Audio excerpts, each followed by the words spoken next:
Olá, Senhor, meus irmãos, aqui é o presbítero Amadeu Ribeiro, da Igreja Assembleia de Deus de Braço do Rio, presidida pelo pastor José de Souza. Estamos aqui para a lição de número 5, desse 31 de janeiro de 2021, cujo tema é o fruto do Espírito, o eu crucificado, a carne crucificada. Nosso textuário está em Romanos 15, 13. Ora, o Deus de esperança vos encha de todo gozo e paz em crença, para que abundeis em esperança pela virtude, pelo poder do Espírito Santo. A verdade prática diz: o fruto do Espírito é um dos temas mais fortes, mais vibrantes da ética cristã, pois mostra para o mundo o que o Espírito Santo colocou dentro de cada um de nós.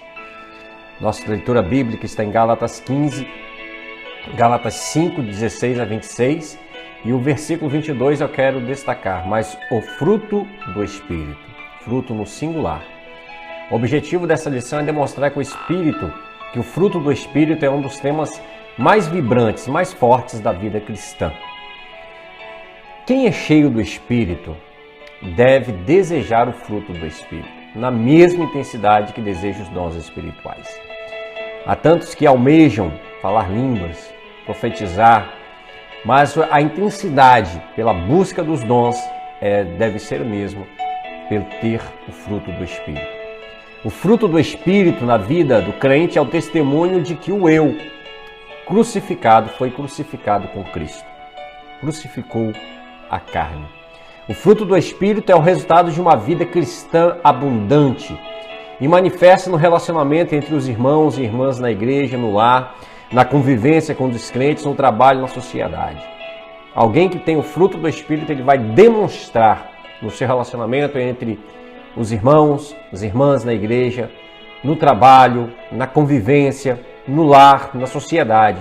Por isso devemos entender o conflito entre a carne e o Espírito e a função do fruto do Espírito.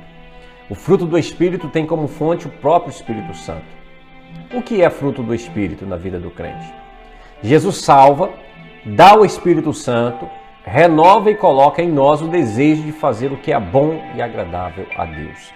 Quem é salvo, quem tem o Espírito Santo, ele tem o desejo de sempre fazer o que é bom e agradável a Deus. O fruto do Espírito é um resultado natural de um processo de amadurecimento e a consequência de um processo natural de crescimento espiritual.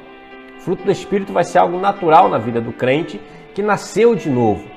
O fruto do Espírito surge aos poucos, gradativamente, dentro de nós, como resultado da regeneração do Espírito Santo. Aqueles que foram regenerados, que nasceram de novo, aos poucos, gradativamente, o fruto do Espírito vai sendo produzido em sua vida.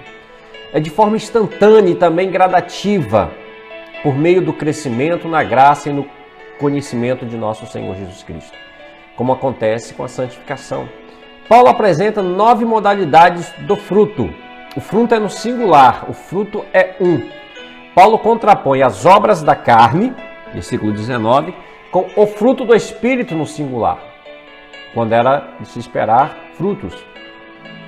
Ulrich Bernstein, ele compara a uma laranja com seus gomos. O fruto é um, com vários gomos. O fruto que aparece logo em seguida é o amor.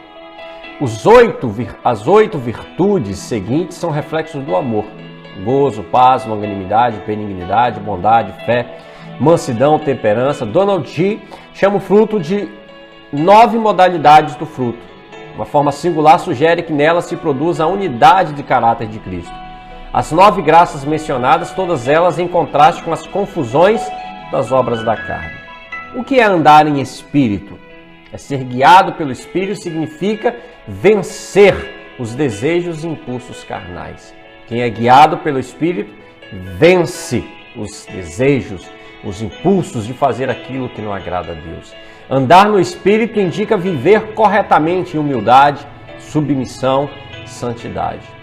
Paulo usa termos similares para referir-se a esse estilo de vida dos crentes. Para que possais andar dignamente diante do Senhor, agradando-lhe em tudo, frutificando em toda boa obra e crescendo no conhecimento de Deus. Colossenses 1:10. Já em Tessalonicenses 4:1, ele diz que é andar e agradar a Deus. Em Efésios 5:2, ele diz que é andar em amor. Em Efésios 5:8, andai como filhos da luz. Em Colossenses 2:6, andai nele. Pedro nos ensina, andai em temor durante o tempo da vossa peregrinação. 1 Pedro 1:17. Andar no Espírito é deixar o Espírito produzir em nós o fruto. O fruto do Espírito revela o crente que vive sob os domínios do Espírito Santo.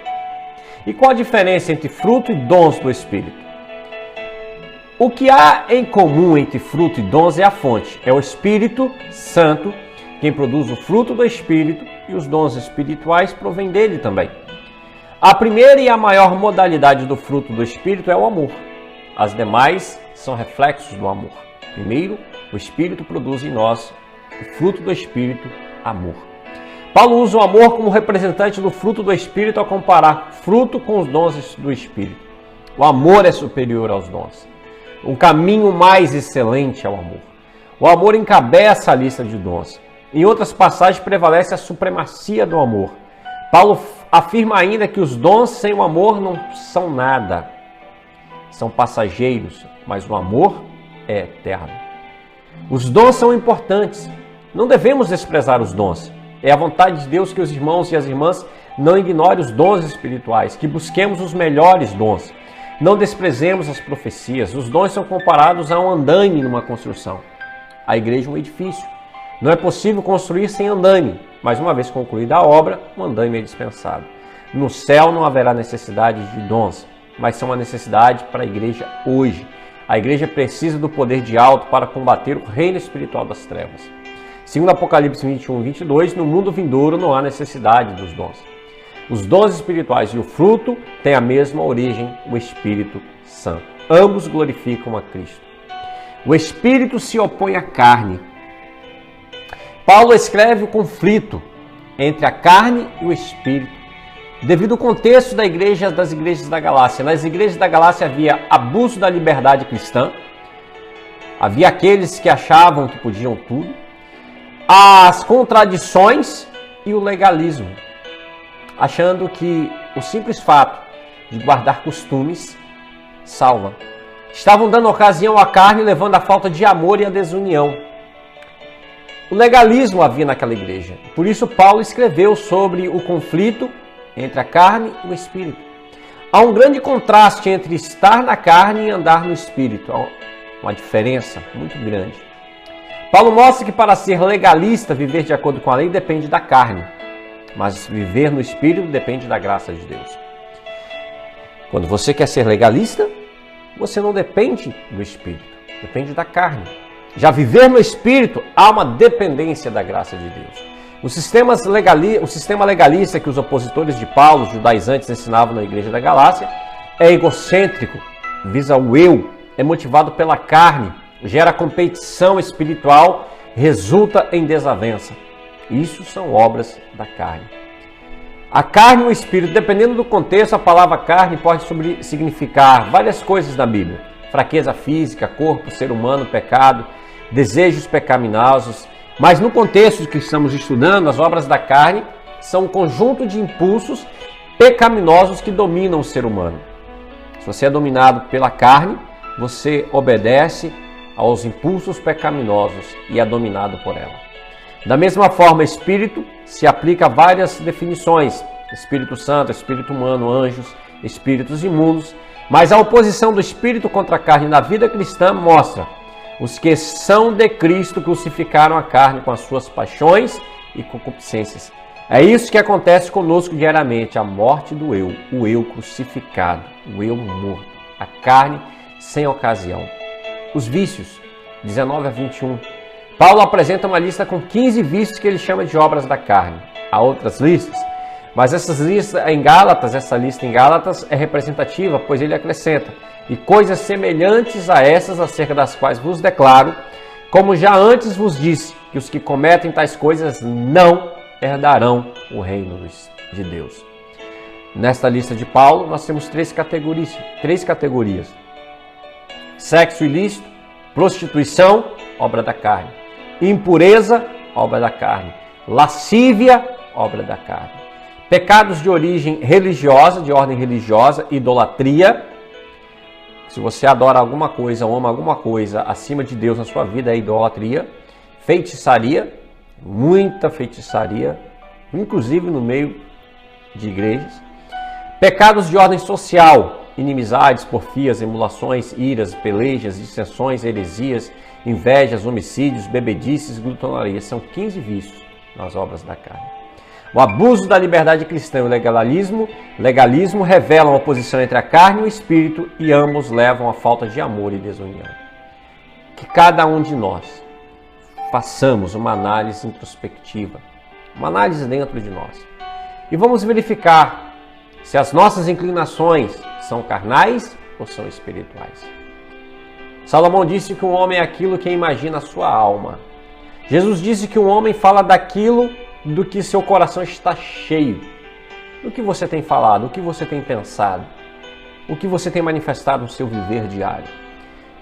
Aquilo que você fala é o que o seu coração está cheio. O homem é aquilo que imagina a sua alma.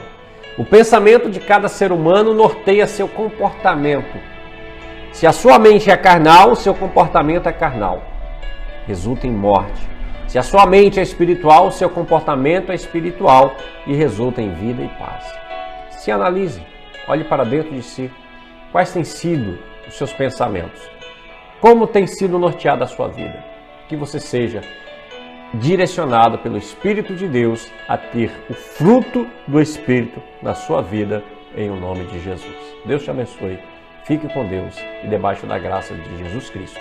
Amém.